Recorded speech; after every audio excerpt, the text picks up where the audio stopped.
제가 6년 전쯤에 목회를 할 때 일입니다. 이제 교회에서 가평으로 전교인 수련회를 갔는데 둘째 날 밤에 모의 장례식을 치른 적이 있습니다. 이 모의 장례식은 모두가 다 유서를 쓰게 한 다음에 나무로 관을 짜고 실제로 그 안에 들어가게 한 다음에 유서를 읽어주는 그런 프로그램입니다. 근데 나무로 관 짜기도 이게 쉽지 않고 설사 이거 나무로 관을 짜도 그걸 또 가지고 가는 것도 보통 일이 아니에요. 그래서 고민하다가 하얀 혼이불을 5개 준비를 해 갔습니다. 자, 이제 둘째 날 저녁을 먹고 찬양을 한 다음에 모두가 다 자신이 죽었을 때를 한번 상상을 하면서 유서를 전부 쓰게 했습니다. 유서를 다 쓰게 한 다음에는 이제 불을 끄고 5명씩 앞에 누우라고 그랬어요. 그리고는 혼이불을 머리끝에서부터 발끝까지 다 덮었습니다. 그리고 이제 제가 마이크를 들고 이제 한 사람 한 사람의 유서를 읽어줬습니다. 자신이 죽었을 때를 생각하고 유서를 읽어주니 분위기가 너무 숙연해지는 거죠. 한마디도 하지 않고 아주 분위기가 너무 숙연해졌습니다. 5명씩 처음 2개 조를 마치고 이제 3번째 조를 이제 진행할 때인데 박아무개라고 하는 원로 장로님의 유서를 읽게 됐습니다. 시작할 때부터 분위기가 이상해요. 이 장로님이 되는 거예요. 그러더니 끝날 때쯤 돼서는 이분이 막 어린아이처럼 대성통곡을 하면서 막 엉엉 우는 거예요. 그러니까 그 모의 장례식에 참여했던 사람들이 막 여기저기서 그냥 훌쩍훌쩍거리면서 흐느끼고요. 저도 마음이 너무 먹먹하고 참 막 감동이 밀려와가지고 막 눈물이 나는 거예요. 막 흐르는 눈물을 겨우겨우 억제해 가면서 이제 프로그램을 다 마쳤습니다. 이제 모의 장례식이 끝난 다음에 그 원로 장로님한테 물어봤습니다. 장로님 왜 그렇게 우셨어요? 그랬더니 이제까지 자기는 살면서 자신이 죽는다는 사실, 이 사실을 한 번도 진지하게 생각한 적이 없다는 거예요. 내 심장도 멈출 수 있구나. 내 숨도 끊어질 수 있구나. 내 몸도 아주 차디차게 식을 수 있구나.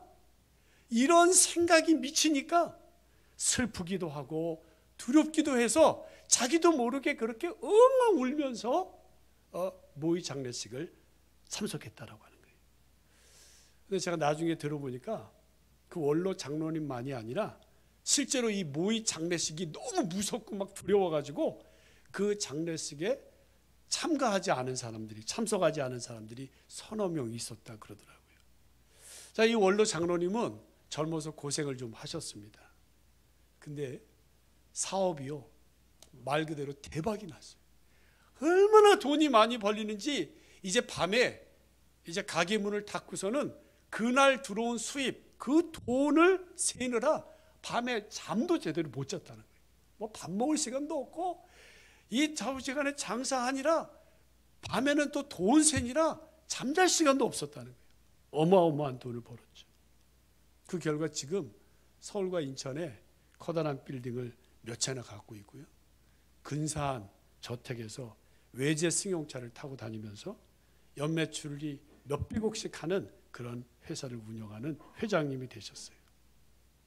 코로나 전에는요, 1년에도 몇 차례씩 해외로 골프를 치러 다니셨는데 저한테는 한 번도 가자고 그러지 않으시더라고요. 남부럽지 않은 삶, 아니 대부분의 사람들이 부러워하는 그런 삶을 살고 있었던 거예요. 여러분, 그런데 막상 자기가 죽었다고 생각하니, 막상 자기도 죽을 수 있다고 생각하니까 이거 당황스럽기도 하고 두렵기도 하고 이제까지 누리던 것을 다 놓고 가야 된다니 너무 막 섭섭하기도 하고 자신도 모르게 부끄러운 줄도 모르고 그렇게 통곡하며 울었다는 겁니다. 그날 밤에 제가 잠자리에 누워서 한번 생각을 해봤어요. 만약에 내가 죽는다면 나는 과연 어떨 것인가. 저는 고등학교를 졸업하자마자 감신에 입학을 했고, 감신 입학한 후에는 지금까지 목회를 하는 목사입니다. 예수를 믿어야 구원받고, 구원받아야 천국에 갈 수 있고, 그렇지 않으면 영원히 꺼지지 않는 지옥에 간다고 수도 없이 설교를 했는데, 과연 나는 죽음의 순간에 그 죽음을, 나의 죽음을 담담하게 받아들이며 저 영원한 아버지 집, 저 천국에 간다는 생각에 기뻐할 수 있겠는가? 죄송하고 부끄럽지만 자신이 없었어요. 그때부터 지금까지 종종 죽음에 대해서 묵상을 하면서 어떻게 죽음을 대비해야 되는지 고민하고 있습니다. 하나님께 저 천국에 대한 소망으로 죽음의 순간에도 흔들리지 않고 후회하지 아니하고 두려워하지 않게 해달라고 기도하고 있습니다. 여러분은 어떠신가요? 물론 우리 경인교회 성도님들은 다 믿음이 좋은 분들이기 때문에 아마 죽음의 순간을 맞아도 담담하게 기쁨으로 잘 받아들일 거라 생각합니다. 여러분이 언젠가 반드시 겪어야 하는 여러분의 자신이 죽는 그 순간에 과연 그 죽음을 담담하게 받아들이면서, 아니 기쁨으로 이 세상을 떠날 수가 있으십니까? 아니면 죽음을 진지하게 생각하지 않고 살다가 마지막 죽음의 순간에 가서요, 막 불안하고 두려워서 후회하면서 눈물을 흘리지는 않을까요? 자, 오늘 본문은 자신의 죽음을 예견한 바울의 유언적인 신앙 고백과 승리적 고백이 담겨진 말씀입니다. 자, 그러면 어떻게 본문이 바울의 유언임을 알 수가 있습니까? 6절은 이렇게 시작하고 있습니다. 전제와 같이 내가 벌써 부어지고 나의 떠날 시각이 가까웠도다. 아멘. 자, 여러분 여기 전제가 뭘까요? 전제. 자, 이 전제라고 하는 말이 뭔지 확 와닿지 않지만 뒤에 제자가 붙어 있으니까 이건 뭐 제사겠다 하는 것하고, 전제와 같이 부어지고 하는 걸 볼 때 여러분 붓는 거는 뭔 액체를 이렇게 붓잖아요. 물이라든가 기름이라든가 이런 걸 붓는다고 하잖아요. 그러니까 이 전제라고 하는 것은 뭔지는 잘 모르지만 어쨌든 액체를 사용해서 행하는 제사임을 알 수가 있습니다. 여기 전제라고 하는 말은 히라보로 스펜도마이라고 하는 말인데, 원래 뜻은 제사 드릴 때 이렇게 술을 붓는 거를 의미합니다. 술을 붓는 거예요. 자, 민수기 15장 1절에서부터 10절에 보면 제물로 올려진 어린 양, 순양, 숫송아지를 불사르기 직전에 맨 마지막 의식으로 이제 짐승을 잡잖아요. 각을 뜨잖아요. 그럼 나무를 쌓고 그 위에다 짐승을 올려놓고 맨 마지막에 불사르기 직전에 했던 의식이 바로 뭐냐? 전제입니다. 전제. 자, 민수기 15장 8절에서부터 10절을 제가 한번 읽어보겠습니다. 번제로나 서원을 갚는 제사로나 화목제로 숫송아지를 예비하여 여호와께 드릴 때에는 소재로 고운 가루 10분의 3 에바에 기름 반인을 섞어 그 숫송아지와 함께 드리고, 전제로 포도주 반흰을 드려 여호와 앞에 향기로운 화제를 삼을지니라. 아멘. 자, 그러므로 전제와 같이 벌써 부어졌다. 이건 무슨 말이에요? 마지막 순간이 되었다는 거예요. 따라하시 바랍니다. 마지막 순간이 다가왔다. 자, 전제와 같이 벌써 부어졌다라고 하는 말은 이제 바울이 세상 떠날 순간이 다가왔다는 것을 의미합니다. 그뿐 아니죠. 6절 하반절에 보니까 이렇게 나옵니다. 나의 떠날 뭐가 가까웠도다? 시각이 가까워. 나의 떠날 시간이 가까웠다. 이렇게 말씀하고 있습니다. 그러니까 이 6절 전체가 가리키고 있는 것은 뭐냐? 지금 바울이 죽음의 순간을 앞두고 있다는 거예요. 뭔 순간을 앞두고 있어요? 죽음의 순간. 이제 곧 그가 세상을 떠날 때가 가까이 왔다는 거예요. 그런데 놀라운 사실은 이 죽음이 임박한 상황 속에서 바울이 어떤 반응을 보였느냐라고 하는 겁니다. 놀랍게도 그는 죽음 앞에서 막 두려워 떨거나 대성통곡을 하거나 후회하는 대신에 자신의 과거를 회상하면서 놀라운 신앙 고백을 합니다. 자, 여러분, 우리 한번 바울의 신앙 고백을 한번 우리 다 같이 한번 읽어보겠습니다. 7절입니다. 한번 같이 읽습니다. 시작. 나는 선한 싸움을 싸우고 나의 달려갈 길을 마치고 믿음을 지켰으니.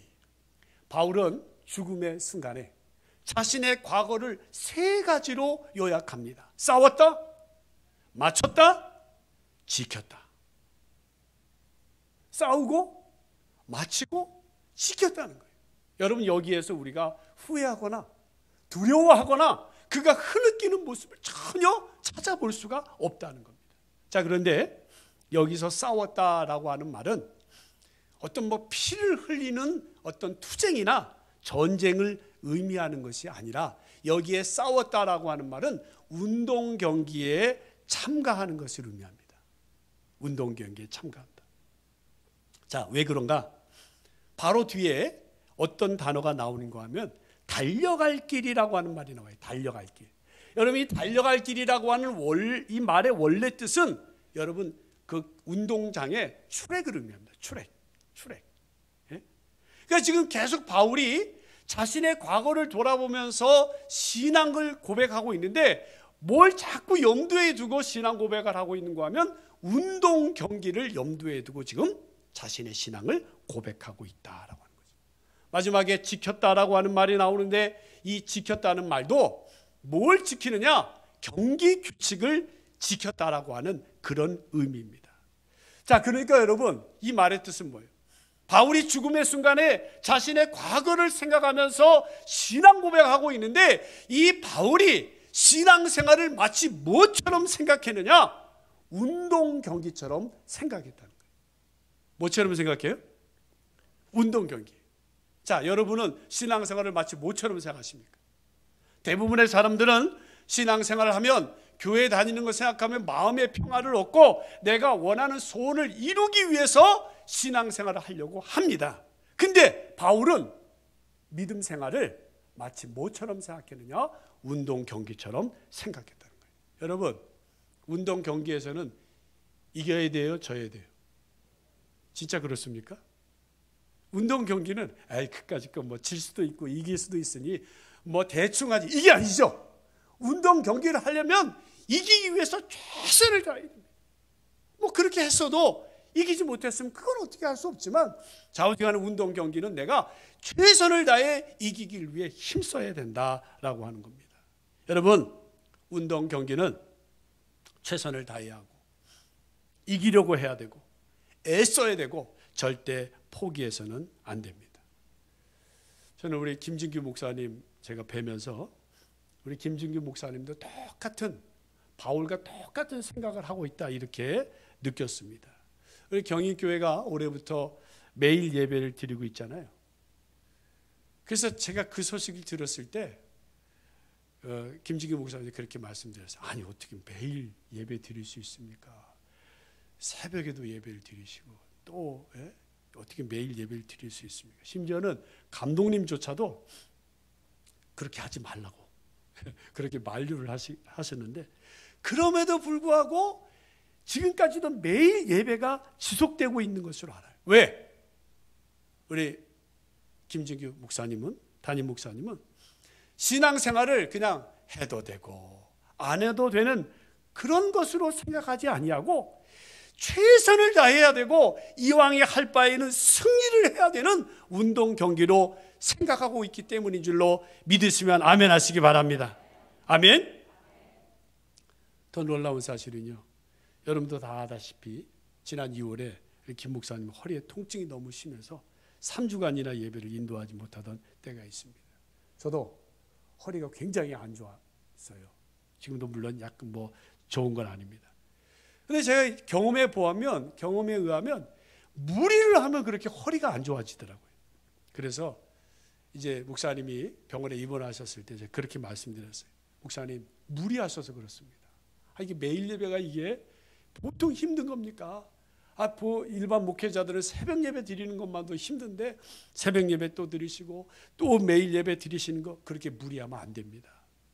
당장 그만두시라고 그렇게 간언했어요. 그런데도 그 이후 지금까지 매일 예배를 지속하신다고 들었어요. 왜?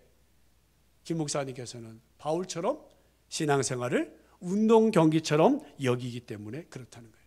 여러분, 운동 경기 하다가 힘들다고 포기하면 돼요, 안 돼요? 힘든데 뭐 포기해야 되잖아요. 안 돼요? 운동 경기는 포기하는 게 아니에요. 내가 끝까지 완주해야 되는 것이 운동 경기인 줄로 믿으시기 바랍니다. 자, 이제 다시 본문으로 돌아가서 그러니까 바울은 뭐라고 지금 자신의 과거를 돌아보며 신앙 고백하고 있는 거예요. 다메섹 도상에서 주님의 부르심을 받은 후에 죽음이 임박한 지금까지 그는 경기를 위해서 최선을 다해 경기 규칙을 지키며 포기하지 않고 완주한 운동선수와도 같이 복음 전파를 위해서 전력을 다했으며 포기하지 않고 그리스도께 충성하면서 그 사명을 완수했다는 것입니다. 아멘. 바라기는요, 우리 경인교회가 사도 바울의 고백과도 같이 정말 복음 전파를 위해 전력을 다하고 포기하지 않고 말씀을 지키면서 그 사명을 완수했다고 하는 그 칭찬을 들을 수 있는 교회가 되기를 주님의 이름으로 축원합니다. 자, 그러면 문제는 어떻게 하면 우리도 바울처럼 신앙생활을 하면서 최선을 다하고 완수를 하고 그리고 규칙을 지키면서 할 수 있느냐라고 하는 겁니다. 그거는요, 오늘 바울의 소망이 확고했기 때문에 그렇다는 거예요. 뭐가 확고했어요? 소망. 여러분은 어떤 소망을 갖고 있습니까? 집을 한 채 샀으면 좋겠다라고 하는 소망입니까? 아니면 자녀가 대학에 들어갔으면 좋겠다는 소망입니까? 오늘 바울은 이런 소망을 가지고 있었습니다. 8절 우리 한번 같이 읽어보겠습니다. 8절 시작. 이제후로는 나를 위하여 의의 면류관이 예비되었으므로 주곧 의로우신 재판장이 그날에 내게 주실 것이며. 아멘. 바울은 무엇을 간절히 소망했는가 하면 의의 면류관 받을 것을 소망했어요. 바울은 또 무엇을 소망했는가 하면 주님의 재림을 소망했어요. 그리고 바울은 하나님께서 의로우신 재판장이신 하나님께서 심판하실 때 자기에게 아름다운 그런 판단을 해 주실 것을 그는 소망했다라고 하는 겁니다. 자, 여러분 여기서 의의 면류관이 나오는데 이 의의 면류관을 학자들은 이렇게 해석을 합니다. 의로운 자에게 수여되는 면류관.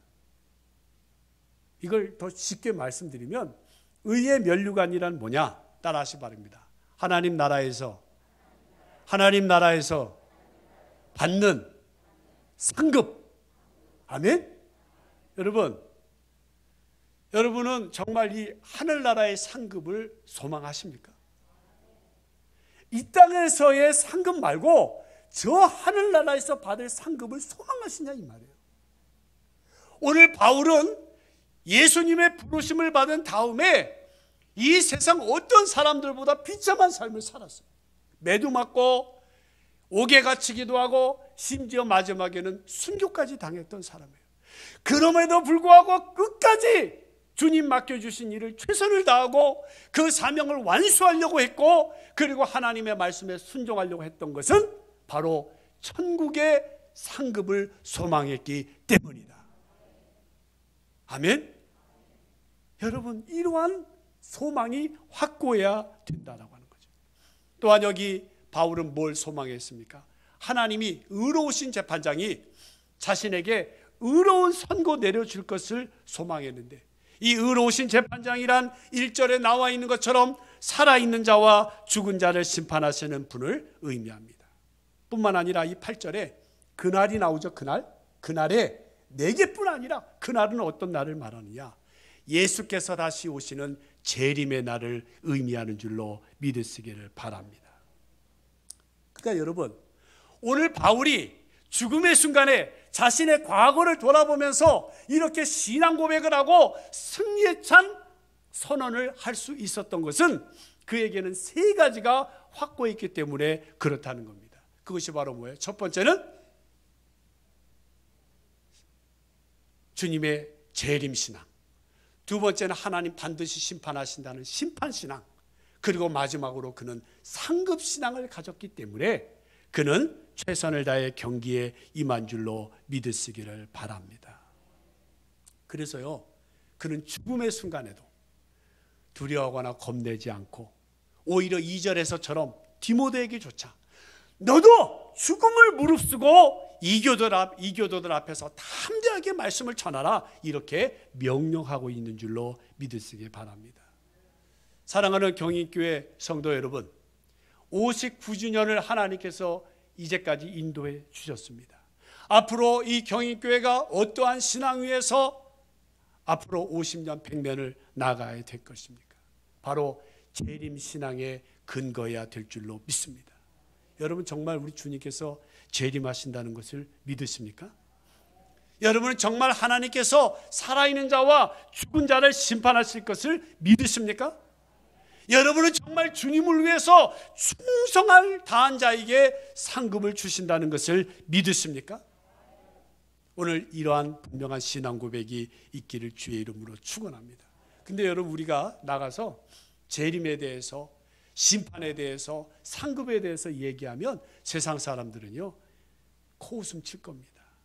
그러나 여러분, 세상이 뭐라고 하든지 간에 이 원래의 복음, 바울이 가졌던 이 신앙, 예수님이 전파했던 이 신앙을 사람들 앞에서 조금도 부끄러워하지 아니하고 그것을 증거하는 그러한 사람들에게는 오늘 미래에 대한 소망으로 가득 차게 될 줄로 믿으시기를 바랍니다. 창립 59주년을 맞은 경인교회를 다시 한번 축하하고 축복합니다. 제 나이보다 더 먼저 세워진 경인교회가 하나님께서 오늘 우리에게 주신 말씀과도 같이 분명한 재림신앙, 심판신앙, 상급신앙으로 세워질 수 있기를 주의 이름으로 축원합니다. 그래서 이 경인교회에서 신앙생활하는 모든 사람들은 싸우고 마치고 지키는 그러한 신앙생활을 할 수 있기를 주의 이름으로 축원합니다. 오늘 바울이요, 자신은 선한 싸움을 싸우고 그리고 달려갈 길을 마치고 그리고 모든 것을 다 지켰다, 이렇게 고백하는데, 그가 이런 말을 한 것은 자기를 자랑하기 위해서가 아니에요. 이후에 예수를 믿는 모든 성도들이 자신과도 같은 신앙을 갖기를 원했기 때문인 줄로 믿으시기를 바랍니다. 지난 4월 은퇴 예배를 시작으로 해서 총 3일 동안 3일에 걸쳐서 연회가 치러졌습니다. 3일 동안 연회가 치러지면서 3번의 예배가 드려졌는데, 은퇴 찬화 예배, 개회 예배, 그리고 목사 안수 예배입니다. 이 각각의 예배 때마다 솔리스트들이 이제 특송을 불렀는데, 마치 이 세 사람이 전부 다 미리 이야기라도 한 것처럼 부른 곡목이 똑같아요. 곡명이 똑같아요. 다 주의 은혜라를 불렀습니다. 그래서 어떤 분은 그걸 미리 좀 체크를 해서 다른 곡을 불러야 되도록 하지 않았느냐, 그렇게 얘기하는 분도 있고, 어떤 분들은 똑같은 노래를 3가지 다른 음색으로 들을 수 있어서 또 은혜가 됐다, 뭐 이렇게 말하는 분도 있어요. 그런데 그 주의 은혜라라고 하는 곡에 보면 이런 가사가 있습니다. 달려갈 길 모두 마치고 주 얼굴 볼 때 나는 공로 전혀 없도다, 오직 주의 은혜라. 나는 공로 전혀 없도다, 오직 주의 은혜라. 아멘. 이제 우리 주님 곧 다시 오실 터인데, 분명한 재림신앙, 분명한 심판신앙, 상급신앙으로 무장해서 오늘 바울처럼 복음 전파를 위해서 전력을 다하며 어떤 어려움 속에서도 포기하지 않고 그리스도께 충성하며 그 사명을 완수하는 경인교회 되시기를 주님의 이름으로 축원합니다. 기도하겠습니다.